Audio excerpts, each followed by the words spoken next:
One thing I want to emphasize, and what I can talk about and have been talking about, is one of the most important things we can do for Canada, but also for the negotiations, is to concentrate on what we can control. We can't control President Trump, but we can control what we do here at home to reinforce our economy. So that's middle-class tax cut, that's investing in infrastructure, it's building new trade routes, it's doing all these things. It's having one Canadian economy instead of 13.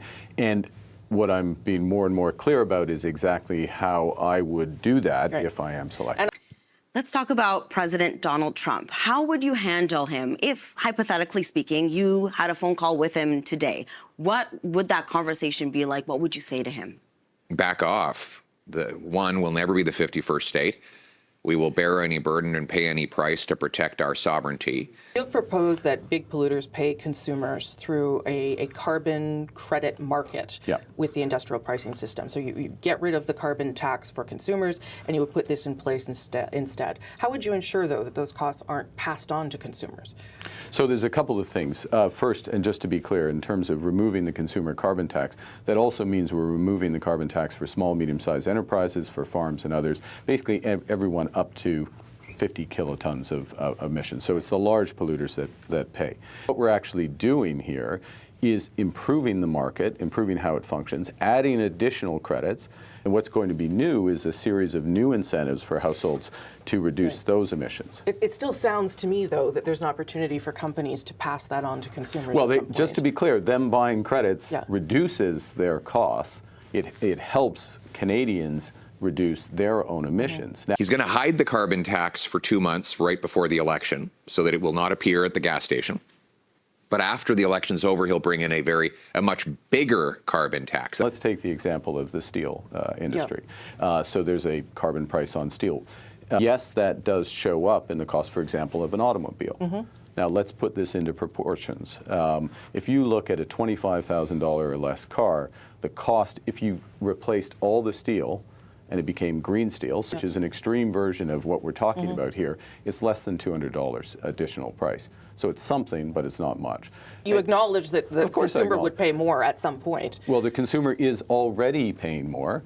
Just to be clear, the consumer is already paying more. These are marginal amounts. So I need to move on. I need to move on because we don't have a lot of time. And you are saying that you're going to take away the carbon rebate, obviously, as well as the carbon tax, right? That's why I have to elect common sense conservatives who will axe the taxes for everyone for good, who will slash bureaucracy, consultants, corporate welfare, foreign aid to bring down debt, taxes, and inflation, who will take GST off new homes and remove bureaucracy so that we can build houses people can afford.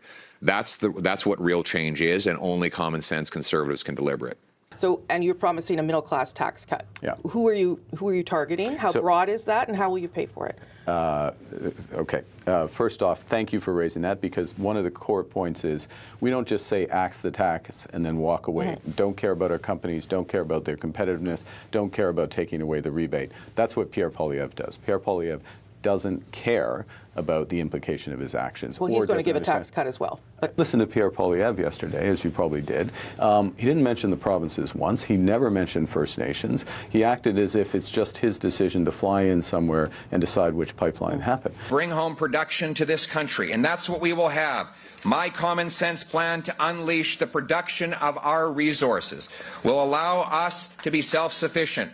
We will incentivize Indigenous leaders to support these projects by letting companies pay a share of their federal corporate taxes to local First Nations. Second, I'm announcing, and by the way, that will allow First Nations to spend that on clean drinking water and a better future for their people. I want the First Nations people of Canada to be the richest people in the world.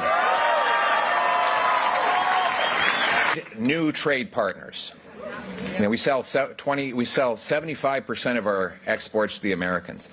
I've got a new export partner in mind, a new country that we're going to use to become less dependent on the Americans alone. Great country, nice people, they speak French and English, cold climate. It's called Canada.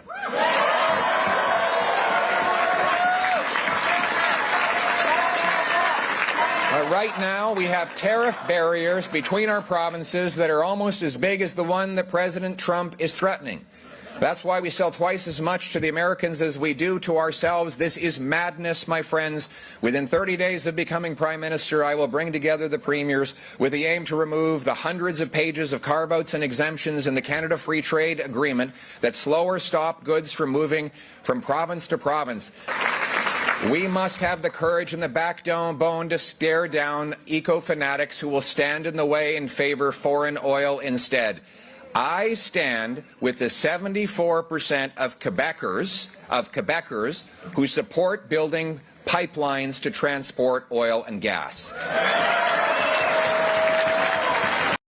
He doesn't twin the two, doesn't look, doesn't think the add up, doesn't think it matters. We'll do a broad-based middle-class tax cut. We'll release the details of that in the coming weeks as appropriate, and we'll show that Canadian households are coming out ahead. 2020 was the year when Mark Carney became economic advisor to Justin Trudeau. How's it been going? Apparently, Mr. Trudeau's been following his advice, but it goes the other way too. Yesterday, carbon tax Carney announced that he was going to repeat the exact same promise that Justin Trudeau made in 2015 on budgets.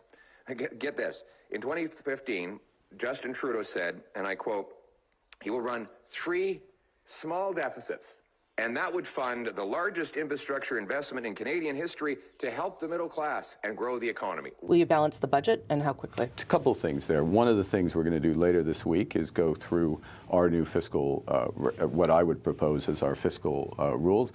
Core to that is to reduce spending of the government, so to balance our operational spending over the course of the next 3 years.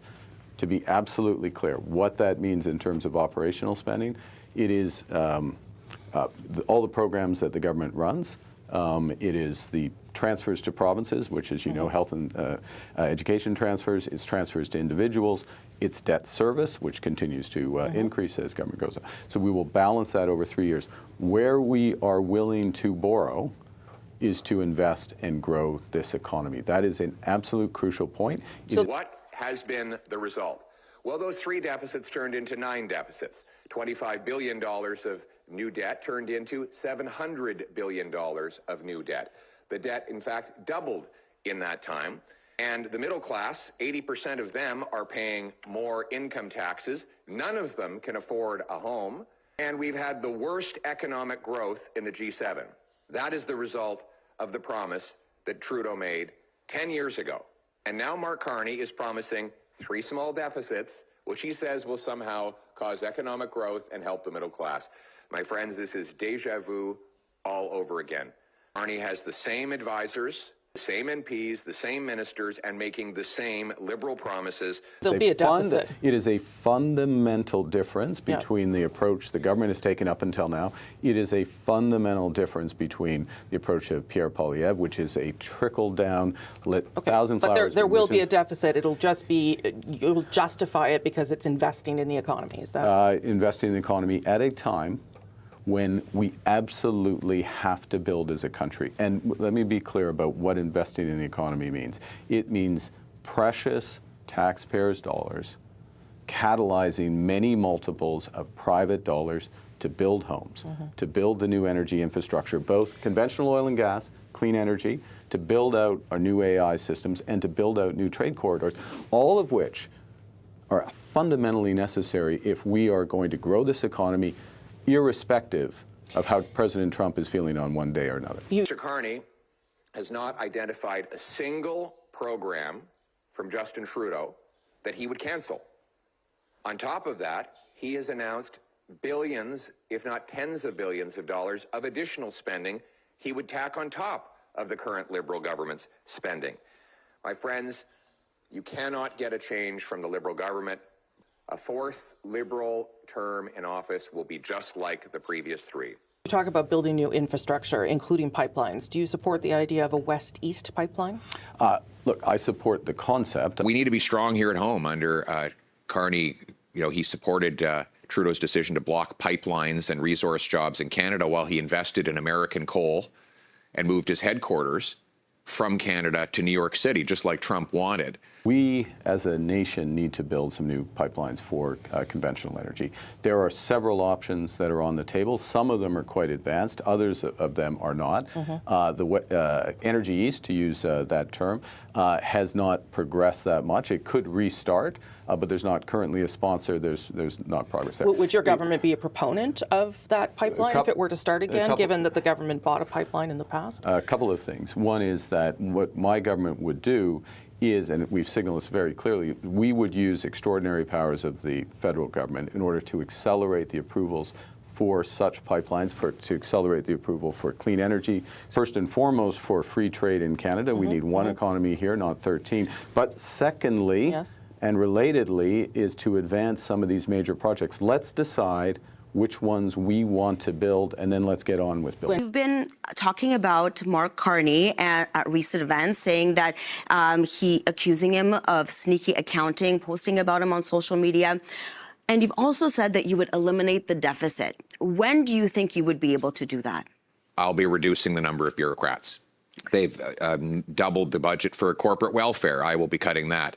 They doubled the budget for consultants. I'll be cutting that. I'll be cutting back on foreign aid to bring our money back home to Canada, and I'll impose a dollar-for-dollar law that requires my ministers find $1 of savings for every new dollar of spending. When you were chair of Brookfield Management, you took on that role with the Liberal Party to advise the Prime Minister about economic growth. At the same time, Brookfield was looking to create a Canadian fund, was trying to get access to Canadian pension funds and federal money. Were you part of that bid, and was that appropriate? I was not part of that bid. I'm not sure I recognize the full description of how you said it, but I was not part of that, no.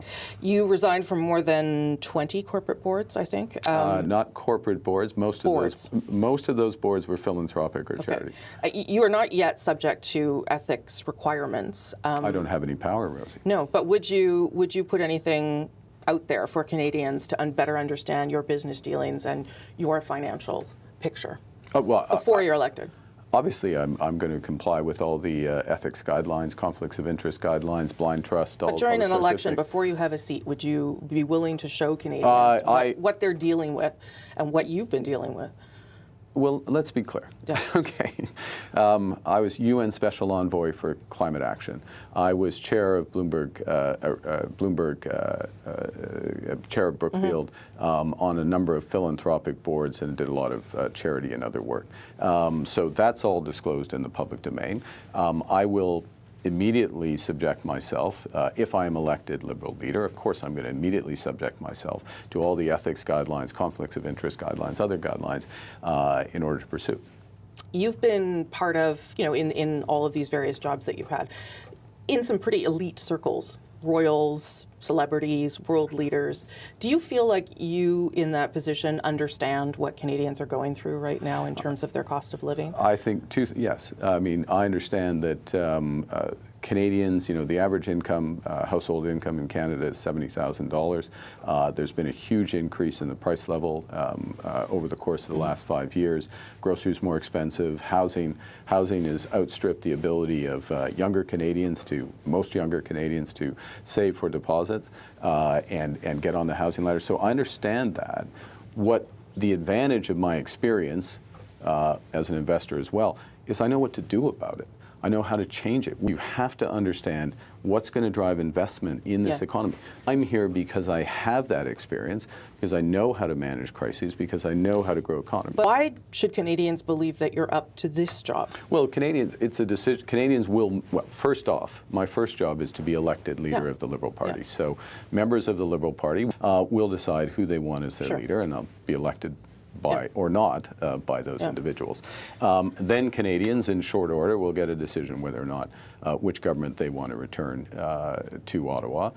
We will put forward a very clear plan for this country at a moment of crisis, not just to grow the economy, but also to protect the vulnerable in this country. By the way, another thing Mr. Poilievre did not mention yesterday. It's as if nobody is disabled in this economy. Nobody is old. Nobody is unemployed. As if nobody needs any support or help It's just the economy. Why get into politics right now? Have you been offered positions in the past?